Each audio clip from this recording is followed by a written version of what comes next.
Hey, what's going on, everybody? When I first initially called my case, I thought I had a very strong support system. Thought my communication was going to be strong, especially with the generation, with my generation. Um, Come to find out, it wasn't as strong as I thought I had built it.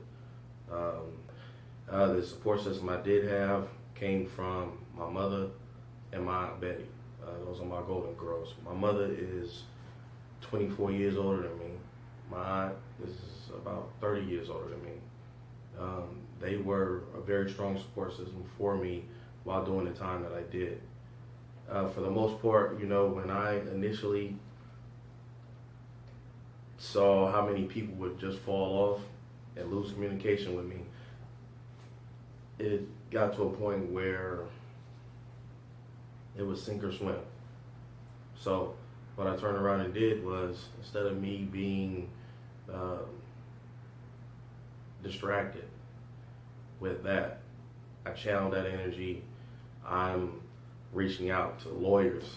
I'm asking all these questions. Sometimes, the majority of the time, the lawyers didn't answer my questions, but they did respond back. So that was in a form of mail. I had a strong support system within the prison system. A lot of legal beagles, guys that knew their stuff. They would educate me along the lines of the direction I was going, especially with my issues that I had.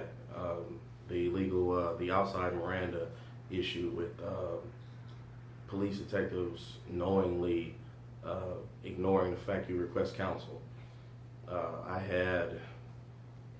There was a few times I actually reached out for, it was like a prison pen pal system.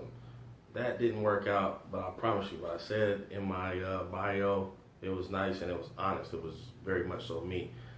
But only one person responded, and that's just how it went or whatever. But the importance of communication, it's the glue of keeping a person inside prison still aligned with the community, aligned with the way things are going, the way the neighborhood shifts, the way learning that there's a Senate bill in a situation that will help them get out of prison. What it also does is it keeps your people motivated about molding themselves while they're actually in prison. For the most part, I fell when I was 19 years old, and I turned around and did 18 years. So I basically turned around when I got incarcerated, and I re-raised myself. Guys in the pen understand, even women in the pen, brothers and sisters behind bars, they understand that you have a life. They understand you got to get to work on time, you got to get the kids to school, everything else you got going on, right? Marriages, relationships, dating, all that. But everybody isn't going to do what I did, right? You got some guys turn around and lose their mind because their girlfriend won't write them. They're asking everybody on the walk to child, what do you think she's doing? Now, me, how I did my time, I have a sense of humor that will blow your mind.